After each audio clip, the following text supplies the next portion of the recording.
Hello boys and girls, it's story time again, and we're going to go through a few stories with Winnie the Pooh, see what adventure he can get into today. And our story today is called The Honey Cake Mix-Up.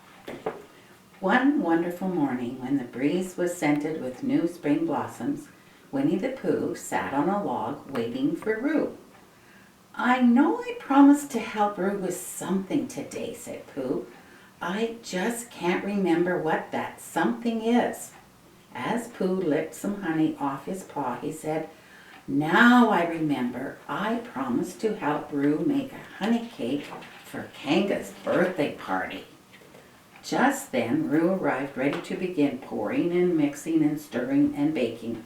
The little kangaroo happily bounced inside and watched as Pooh peered into his cupboard. Said Pooh. "We have honey and eggs and butter, but we seem to be missing something. Perhaps we should go ask Rabbit what it is. I know he's baked before." "Goodness gracious," says Rabbit, looking at his cookbook. "A honey cake is easy to make. All you need is honey, butter, eggs, baking soda, and flour." "Ah," said Pooh, "that's what we're missing, the flour."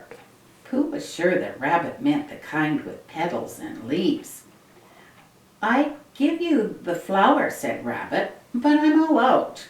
"That's all right," said Pooh. "Roo and I can find it. Thanks for your help, Rabbit." And so Pooh and Roo strolled into the woods, searching for the perfect flour for Kanga's cake. A little while later, they ran into Piglet. "We're looking for a flower," announced Roo excitedly. "So was I," said Piglet, "and I found a whole bunch of them." He proudly held out a small bouquet.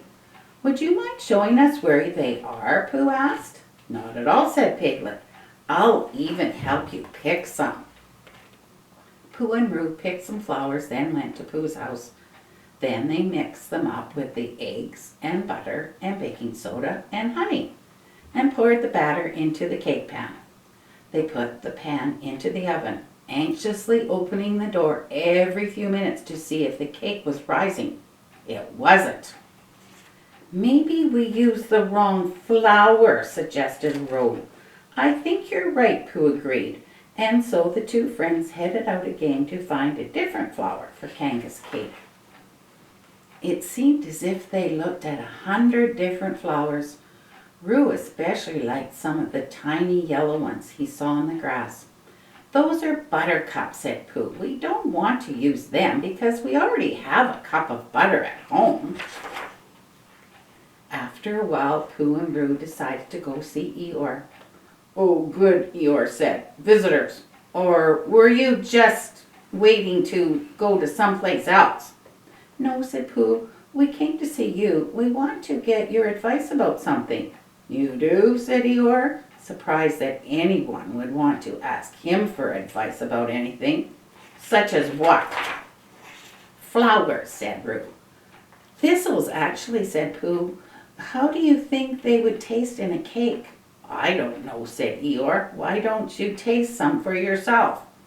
Eeyore led his friends to a small patch of purple thistles, but when Pooh bent down to pick a flower, he saw that it was covered with prickles. Pooh said, "Thistles are sort of prickly, don't you think?" "I suppose so," said Eeyore, "but the prickles would give your cake crunch."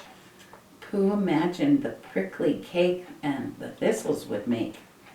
Not wanting to hurt Eeyore's feelings, Pooh said, "You know, Eeyore, this is such a lovely patch of thistles that you should have it all to yourself. Roo and I will find another patch, but thank you for your help."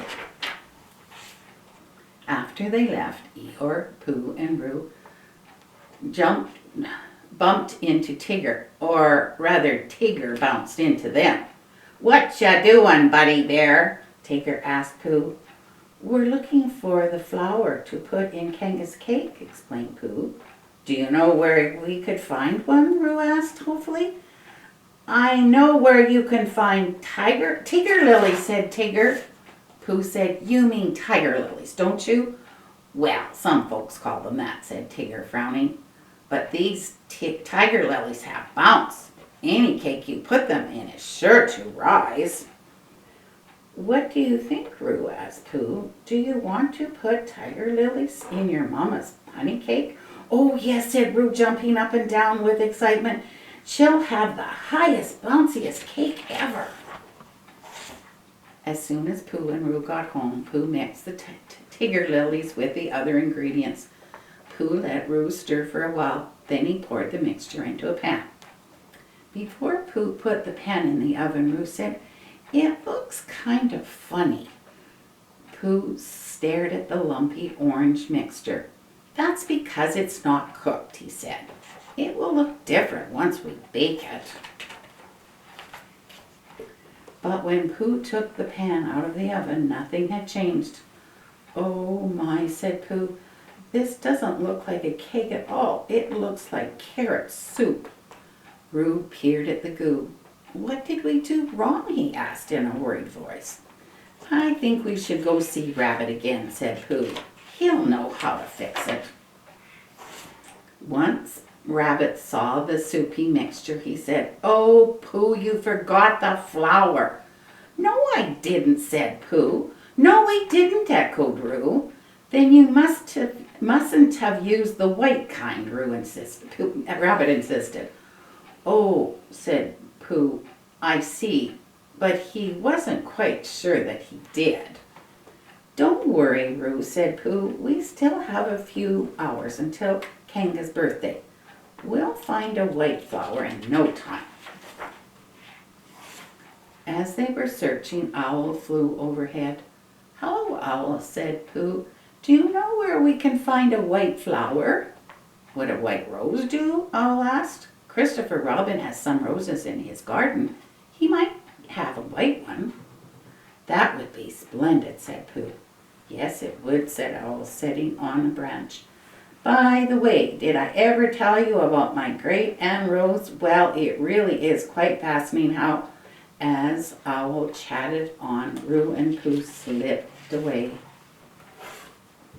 A while later they found Christopher Robin, who had been out back in his garden. "I was wondering," said Pooh, "do you have a white flower to put in Kanga's cake? We already have the other ingredients." "Silly old bear," said Christopher Robin. "You need white baking flour, not a white flower with petals and a stem." "I do," said Pooh. "My mother has some in a tin," said the boy. "I'll get it for you." While Christopher Robin was getting the flour, Pooh and Roo admired the roses. They stuck their noses into the blossoms, breathing in their sweet scent. Said Roo, "that smells like Mama." Soon Christopher Robin appeared with the tin. As Pooh stared at the white flower inside, Christopher Robin said, "It's okay, Pooh. It's easy to make a mistake, especially with words that sound the same." "You're right," said Pooh. "Flower and flower. No wonder I got confused." "You had a good idea, though," said Christopher Robin. "I'm sure Kanga would love to receive some flowers for her birthday. Here, why don't you take these roses? Then you can give her a bouquet and a cake." That afternoon, Pooh and Roo used the flour Christopher Robin had given them to make a wonderful, tall, golden honey cake. When Pooh took the cake out of the oven, Roo breathed deeply and said, "It sure smells as good as a flower." Later that afternoon at the party in the woods, Roo gave the honey cake and bouquet of roses to his mother. "Thank you, Roo," said Kanga. "What wonderful presents these are, and to think you and Pooh made the cake all by yourselves. Why, you really are quite a pair." Pooh began to imagine himself and Roo as a big green pear. He must have looked confused because Christopher Robin said, "Not that kind of pear, Pooh. Kanga meant the kind of pear that means two." Pooh and Roo and Christopher Robin giggled just a little, then sat down to eat big, delicious slices of Kanga's cake and their friends. That was an interesting story about how you get confused about things. Remember to use the right thing. Thanks for listening.